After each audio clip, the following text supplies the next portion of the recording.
ആരാധനയ്ക്കു യോഗ്യനേ നിന്നെ ഞങ്ങൾ ആരാധിച്ചിടുന്നിതാ. ആരാധനയ്ക്കു യോഗ്യനേ നിന്നെ ഞങ്ങൾ ആരാധിച്ചിടുന്നിതാ. ആഴിയുമൂഴിയും നിർമ്മിച്ച നാഥനെ, ആഴിയുമൂഴിയും നിർമ്മിച്ച നാഥനെ, ആത്മാവിൽ ആരാധിക്കാം കർത്താവിനെ, നിത്യസ്തുതിച്ചിടും ഞാൻ. ആത്മാവിൽ ആരാധിക്കാം കർത്താവിനെ, നിത്യസ്തുതിച്ചിടും ഞാൻ. പാപത്താൽ നിറയപ്പെട്ട എന്നെ നിന്റെ പാണിയാൽ പിടിച്ചെടുത്തു. പാപത്താൽ നിറയപ്പെട്ട എന്നെ നിന്റെ പാണിയാൽ പിടിച്ചെടുത്തു. പാവേന നീളം തന്നു പാപത്തിൻ കറ പൊക്കി, പാവേന നീളം തന്നു പാപത്തിൻ കറ പൊക്കി. രക്ഷിച്ചതാൽ നിന്നെ ഞാനെന്നാളും ആത്മാവിൽ ആരാധിക്കും. രക്ഷിച്ചതാൽ നിന്നെ ഞാനെന്നാളും ആത്മാവിൽ ആരാധിക്കും. ആരാധനയ്ക്കു യോഗ്യനേ നിന്നെ ഞങ്ങൾ ആരാധിച്ചിടുന്നിതാ. ആരാധനയ്ക്കു യോഗ്യനേ നിന്നെ ഞങ്ങൾ ആരാധിച്ചിടുന്നിതാ. വാഗ്ദത്തം പോലെ നിന്റെ സന്നിധാനം നിൻ മക്കൾ കൂടിടുമ്പോ, വാഗ്ദത്തം പോലെ നിന്റെ സന്നിധാനം നിൻ മക്കൾ കൂടിടുമ്പോ, മധ്യേ വന്നാലും ദേഹം ചെയ്തിടാമെന്നൂല, മധ്യേ വന്നാലും ദേഹം ചെയ്തിടാമെന്നൂല. ചെയ്താവെന്നേ മാത്രമേ എന്നാലും ആത്മാവിൽ ആരാധിക്കും. ചെയ്താവെന്നേ മാത്രമേ എന്നാലും ആത്മാവിൽ ആരാധിക്കും. ആരാധനയ്ക്കു യോഗ്യനേ നിന്നെ ഞങ്ങൾ ആരാധിച്ചിടുന്നിതാ. ആരാധനയ്ക്കു യോഗ്യനേ നിന്നെ ഞങ്ങൾ ആരാധിച്ചിടുന്നിതാ. ആദിമനൂറ്റാണ്ടിൽ നിന്നാസ് മൽക്കോസിൻ മാളികയിൽ, ആദിമനൂറ്റാണ്ടിൽ നിന്നാസ് മൽക്കോസിൻ മാളികയിൽ. നിന്നാവി പകർന്നവോ നിന്നാസമർദ്ദത്തിൽ, നിന്നാവി പകർന്നവോ നിന്നാസമർദ്ദത്തിൽ. നിൻ ശക്തിയായ ചിടുക നിന്നെ ആത്മാവിൽ ആരാധിക്കും. നിൻ ശക്തിയായ ചിടുക നിന്നെ ഞങ്ങൾ ആത്മാവിൽ ആരാധിക്കും. ആരാധനയ്ക്കു യോഗ്യനേ നിന്നെ ഞങ്ങൾ ആരാധിച്ചിടുന്നിതാ. ആരാധനയ്ക്കു യോഗ്യനേ നിന്നെ ഞങ്ങൾ ആരാധിച്ചിടുന്നിതാ. ചെങ്കടൽ കടന്നവൻ തൻ കയ്യിൽ തപ്പെടുത്താത്തതുപോ, ചെങ്കടൽ കടന്നവൻ തൻ കയ്യിൽ തപ്പെടുത്താത്തതുപോ. പാപത്തിൻ ചങ്ങല ഒട്ടിച്ചെറിഞ്ഞതാ, പാപത്തിൻ ചങ്ങല ഒട്ടിച്ചെറിഞ്ഞതാ. ഞാൻ നിന്നെ ആരാധിക്കും ആത്മാവിലും സത്യത്തിലും സ്തുതിക്കും. ഞാൻ നിന്നെ ആരാധിക്കും ആത്മാവിലും സത്യത്തിലും സ്തുതിക്കും. ഹല്ലേലൂയ. ആരാധനയ്ക്കു യോഗ്യനേ നിന്നെ ഞങ്ങൾ ആരാധിച്ചിടുന്നിതാ. ആരാധനയ്ക്കു യോഗ്യനേ നിന്നെ ഞങ്ങൾ ആരാധിച്ചിടുന്നിതാ. കെട്ടുകളായി നീടട്ടെ വഞ്ചോകങ്ങൾ പൂർണ്ണമായി നീങ്ങിടട്ടെ. കെട്ടുകളായി നീടട്ടെ വഞ്ചോകങ്ങൾ പൂർണ്ണമായി നീങ്ങിടട്ടെ. നിൻ സഭവാളം ഞങ്ങു എണ്ണത്തിൽ പെരുകുവാൻ, നിൻ സഭവാളം ഞങ്ങു എണ്ണത്തിൽ പെരുകുവാൻ. ആത്മാവിൽ ആരാധിക്കാം കർത്താവിനെ, നിത്യസ്തുതിച്ചിടും ഞാൻ. ആത്മാവിൽ ആരാധിക്കാം കർത്താവിനെ, നിത്യസ്തുതിച്ചിടും ഞാൻ.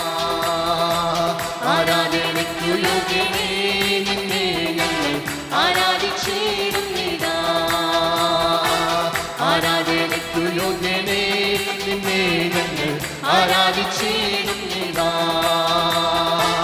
അഴിയുമൂഴിയും നിർമ്മിച്ചനാഥനെ, അഴിയുമൂഴിയും നിർമ്മിച്ചനാഥനെ, ആരാധിക്കാം കർത്താവിനെ നിത്യസ്തുതി. ആരാധിക്കാം കർത്താവിനെ നിത്യസ്തുതി ചെയ്യും ഞാൻ. ലൂക്കോസിന്റെ സുവിശേഷം 22-ാം അധ്യായത്തിന്റെ 26-ാമത്തെ വാക്യം. നിങ്ങളോ അങ്ങനെയല്ല, നിങ്ങളിൽ വലിയവൻ ഇളയവനെ പോലെയും നായകൻ ശുശ്രൂഷിക്കുന്നവനെ പോലെയും ആകട്ടെ. ജീവവചന ധ്യാന ചിന്തയിലേക്ക് എല്ലാ പ്രിയപ്പെട്ടവർക്കും സ്വാഗതം. ഉടച്ചു കളയേണ്ട മനോഭാവം എന്നൊരു വിഷയമാണ് നാം ചിന്തിക്കുന്നത്. കൂടപ്പിറപ്പുകളെ മറ്റുള്ളവരെക്കാളും ഞാനാണ് വലിയവൻ എന്ന മനോഭാവം ഒരുവനിലുണ്ടെങ്കിൽ അത് അഹംഭാവമാണ്. പ്രത്യക്ഷമായിട്ട് പ്രകടിപ്പിച്ചില്ലെങ്കിലും അത് ഒട്ടുമിക്ക വിശ്വാസികളിൽ ഉണ്ട് എന്നുള്ളതാണ് യാഥാർത്ഥ്യം. വിശ്വാസത്തിലും വിശുദ്ധിയിലും ഭക്തിയിലും സ്നേഹത്തിലും പ്രാർത്ഥനയിലും ശുശ്രൂഷയിലും കൊടുക്കുന്നതിലും സഹായിക്കുന്നതിലും പ്രവർത്തിക്കുന്നതിലും തുടങ്ങി ഒരു വിശുദ്ധന്റെ ഏത് മേഖലയിലും ഈ മനോഭാവം ഉണ്ട് എന്നുള്ളതാണ് വാസ്തവം. പലപ്പോഴും നമ്മുടെ ജീവിതത്തിലും ഒരു നിമിഷത്തേക്കെങ്കിലും നമുക്കിത് മനസ്സിലാക്കാൻ കഴിഞ്ഞിട്ടുള്ള വിവിധ സന്ദർഭങ്ങൾ ഉണ്ടായിട്ടില്ലേ? മറ്റുള്ളവർ അത് നമ്മെക്കുറിച്ച് പറയുമ്പോൾ അത് സാക്ഷ്യവും സ്വയം അത് തോന്നുകയോ പറയുകയോ ചെയ്യുമ്പോൾ അത് അഹംഭാവവും ആകുന്നു. ഭക്തന്റെ ഉള്ളിൽ അഹംഭാവം ഉണ്ടാകാൻ പാടില്ല എന്ന് ദൈവത്തിന്റെ വചനം വ്യക്തമായി ഓർപ്പിക്കുന്നു. കർത്താവിന്റെ ശിഷ്യന്മാരിൽ ഞാനാണ് ഈ കൂട്ടത്തിൽ വലിയവൻ എന്ന മനോഭാവം ഉണ്ടായിരുന്നു. ഇതിനെ ചൊല്ലിയുള്ള തർക്കവും അവരിൽ ഉണ്ടായിരുന്നു. തങ്ങളുടെ കൂട്ടത്തിൽ ആരെയാകുന്നു വലിയവനായി എണ്ണേണ്ടത് എന്നതിനെ ചൊല്ലി ഒരു തർക്കവും അവരുടെ ഇടയിൽ ഉണ്ടായി എന്ന് ലൂക്കോസിന്റെ സുവിശേഷത്തിൽ നമ്മൾ വായിക്കുന്നുണ്ട്. ഇത് തിരിച്ചറിഞ്ഞ കർത്താവായ യേശു ക്രിസ്തു അത് പരിഹരിച്ച വിധം ഏറെ ശ്രദ്ധേയമാണ്. നിങ്ങളിൽ വലിയവൻ പത്രോസാണെന്നോ യോഹന്നാനാണെന്നോ മറ്റാരെങ്കിലും ആണെന്നോ ഒന്നും പറയുകയല്ലായിരുന്നു കർത്താവ് ഇവിടെ ചെയ്തത്. പകരം വലിയവനാകുവാൻ ആഗ്രഹിക്കുന്നവർക്ക് ഒരു മാർഗം പറഞ്ഞു കൊടുക്കുകയാണ് ചെയ്തത്. അങ്ങനെ ചെയ്താൽ ആർക്കും വലിയവരാകാം. നിങ്ങളിൽ വലിയവൻ എന്ന ചിന്ത ഉള്ളവൻ ഇളയവനെ പോലെയും നായകൻ ശുശ്രൂഷിക്കുന്നവനെ പോലെയും ആകണം. ഇതെങ്ങനെ സാധ്യമാകും എന്നതും കർത്താവ് തന്നെ കാട്ടിക്കൊടുത്തു. നമ്മുടെ വാഴ്ത്തപ്പെട്ട കർത്താവ് ഒരു ദാസനെ പോലെ തൻ്റെ ശിഷ്യന്മാരുടെ കാല് കഴുകി അവരെ ശുശ്രൂഷിച്ചു. കർത്താവിൻ്റെ കാൽ കഴുകേണ്ടവരുടെ മുൻപിൽ കർത്താവ് അവരുടെ കാൽ കഴുകി തൻ ദാസൻ എന്ന് വെളിപ്പെടുത്തി. യജമാനൻ നോക്കൂ, യജമാനൻ ദാസനായി തീർന്നു. പ്രിയരെ, കർത്താവിന് വേണ്ടി ഒരുക്കിയ പെസഹ കഴിക്കാൻ തന്റെ ശിഷ്യന്മാരും ഒത്ത് കർത്താവ് മാളികമുറിയിൽ പ്രവേശിച്ചു. പെസഹ കഴിക്കേണ്ട സമയം കർത്താവ് തന്റെ അങ്കി അഴിച്ചു വച്ച് ഒരു തുവർത്ത് അരയിൽ കെട്ടി പാത്രത്തിൽ വെള്ളവും എടുത്തു നിലത്ത് കുനിഞ്ഞിരുന്ന് ശിഷ്യന്മാരുടെ കാല് കഴുകി തുവർത്തുവാൻ തുടങ്ങിയപ്പോൾ ഏവരുടെയും അഹംഭാവം ഇടിഞ്ഞു തുടങ്ങി. ശിഷ്യന്മാർ ചെയ്യേണ്ട ദൗത്യം അവർ ചെയ്യുന്നില്ല എന്ന് കണ്ട് കർത്താവ് തന്നെ അവരെ ലജ്ജിപ്പിക്കുമാറ് അത് ചെയ്തു കാണിച്ചു. അഹംഭാവം ഉടയുവാൻ ഇതിൽ പരം എന്ത് പ്രവൃത്തിയാണ് വേണ്ടത്? പത്രോസിന്റെ കാല് കഴുകുവാൻ അടുത്ത കർത്താവിനെ പത്രോസ് തടഞ്ഞുവെങ്കിലും കർത്താവ് അവനെ വിലക്കി. നിന്റെ കാൽ ഞാൻ കഴുകാതെ നിനക്കെന്നോട് ഒത്ത് പന്തിക്കിരിക്കുവാനാവില്ല പത്രോസേ എന്ന മറുപടി കർത്താവ് പറഞ്ഞപ്പോൾ ആ മറുപടി പത്രോസിനെ ഒന്ന് ഉലച്ച് കാണണം. കർത്താവ് അരയിൽ തുവർത്ത് ചുറ്റുന്നതിന് മുമ്പേ അവരിൽ ആരെങ്കിലും അവിടെ ഒരുക്കി വെച്ചിരുന്ന തുവർത്ത് ചുറ്റി കരുതി വെച്ചിരുന്ന പാത്രത്തിലെ വെള്ളമെടുത്ത് കർത്താവിൻ്റെ ഉൾപ്പെടെ ഏവരുടെയും കാല് കഴുകേണ്ടിയിരുന്നു.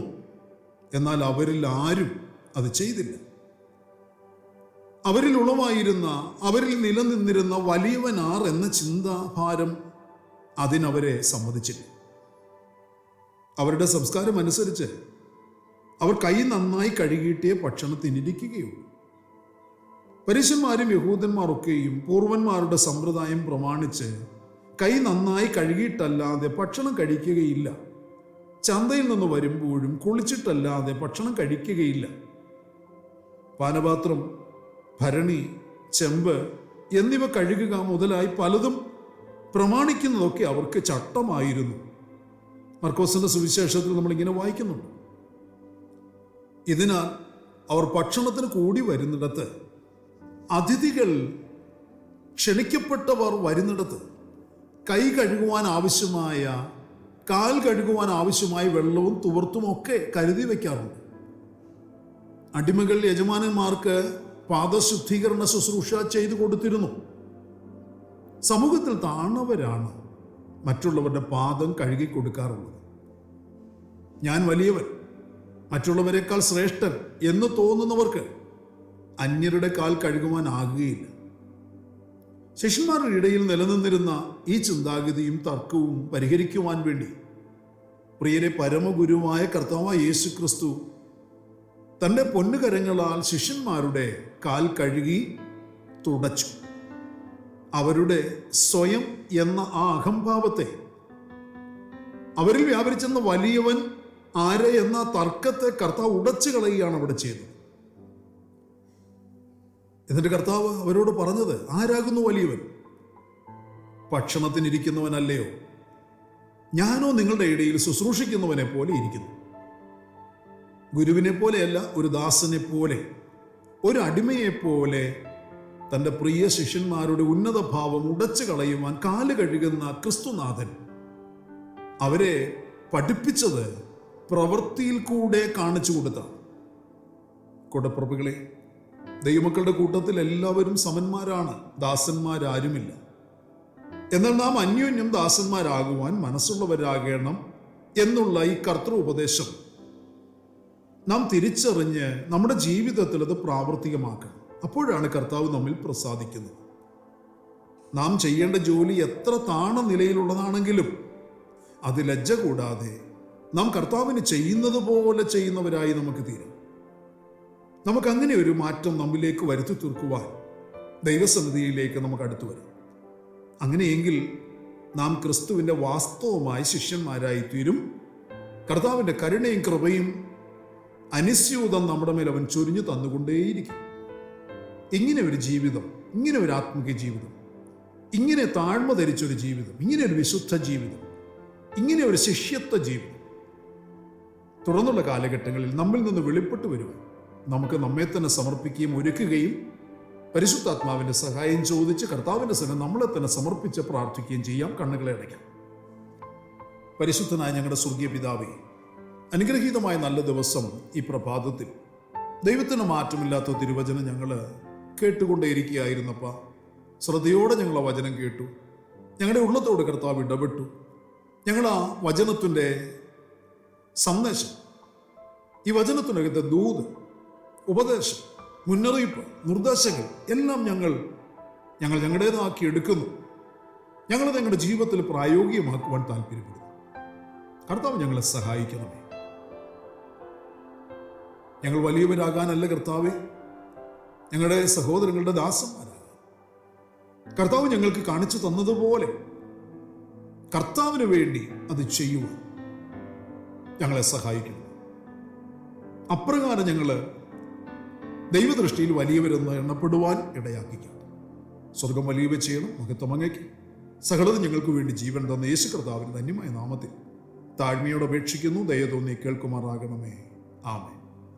പ്രിയവചനങ്ങളാൽ പരിശുദ്ധനായ കർത്താവ് എല്ലാവരെയും അനുഗ്രഹിക്കട്ടെ. നമ്മുടെ കർത്താവിൻ്റെ വരവ് വേഗം നടക്കും. അവൻ്റെ വരവിന് വേണ്ടി നമുക്ക് ഒരുങ്ങി കാത്തിരിക്കാം. മാറാനാഥ ആരാധിച്ചിടും നിതാ, ആരാധനയ്ക്കു യോഗ്യമേ നിന്നെ ഞങ്ങൾ ആരാധിച്ചിടും നിതാ. അതിമനൂറ്റാണ്ടിൽ നിന്ദാസ് മർക്കോസിൻ മാളികയിൽ, അതിമനൂറ്റാണ്ടിൽ നിന്ദാസ് മർക്കോസിൻ മാളികയിൽ നിന്നാവി പകർന്നവോ നിന്നാസമാർഗത്തിൽ, നിന്നാവി പകർന്നവോ നിന്നാസമാർഗത്തിൽ നിൻ ശക്തിയായ ചിടുക നിന്നെ ആത്മാവിൽ ആരാധിക്കും നിൻ ശക്തിയായ ചേരുക നിന്നെ ഞങ്ങൾ ആത്മാവിൽ ആരാധിക്കും ആരാധനയ്ക്കു യോഗ്യനേ നിന്നെ ഞങ്ങൾ ആരാധിച്ചിടുന്നിതാ ആരാധനയ്ക്കു യോഗ്യനേ നിന്നെ ഞങ്ങൾ ആരാധിച്ചിടുന്നിതാ ചെങ്കടൽ കടന്ന തൻ കയ്യിൽ തപ്പെടുത്താത്തതുപോ ചെങ്കടൽ കടന്ന തൻ കയ്യിൽ തപ്പെടുത്താത്തതുപോ പാപത്തിൻ ചങ്ങല ഒട്ടിച്ചെറിഞ്ഞതാ പാപത്തിൻ ചങ്ങല ഒട്ടിച്ചെറിഞ്ഞതാ ഞാൻ നിന്നെ ആരാധിക്കും ആത്മാവിലും സത്യത്തിലും സ്തുതിക്കും ഞാൻ നിന്നെ ആരാധിക്കും ആത്മാവിലും സത്യത്തിലും സ്തുതിക്കും ഹല്ലേലൂയ ആരാധനയ്ക്കു യോഗ്യനേ നിന്നെ ഞങ്ങൾ ആരാധിച്ചിടുന്നിതാ ആരാധനയ്ക്കു യോഗ്യനേ നിന്നെ ഞങ്ങൾ ആരാധിച്ചിടുന്നിതാ കെട്ടുകളായി നീടട്ടെ വഞ്ചോകങ്ങൾ പൂർണ്ണമായി നീങ്ങിടട്ടെ കെട്ടുകളായി നീടട്ടെ വഞ്ചോകങ്ങൾ പൂർണ്ണമായി നീങ്ങിടട്ടെ നിൻ സഭവാളം ഞങ്ങു എണ്ണത്തിൽ പെരുകുവാൻ നിൻ സഭവാളം ഞങ്ങു എണ്ണത്തിൽ പെരുകുവാൻ ആത്മാവിൽ ആരാധിക്കാം കർത്താവിൽ നിത്യസ്തുതി ചേരുക ആത്മാവിൽ ആരാധിക്കാം കർത്താവിൽ നിത്യസ്തുതി ചേരുക ആരാധനയ്ക്കു യോഗ്യനേ നിന്നെ ഞങ്ങൾ ആരാധിച്ചിടുന്നിതാ ആരാധനയ്ക്കു യോഗ്യനേ നിന്നെ ഞങ്ങൾ ആരാധിച്ചിടുന്നിതാ അഴിയുമൂഴിയും നിർമ്മിച്ചനാഥനെ അഴിയുമൂഴിയും നിർമ്മിച്ചനാഥനെ ആത്മാവിൽ ആരാധിക്കാം കർത്താവിനെ നിത്യസ്തുതി ആത്മാവിൽ ആരാധിക്കാം കർത്താവിനെ നിത്യസ്തുതി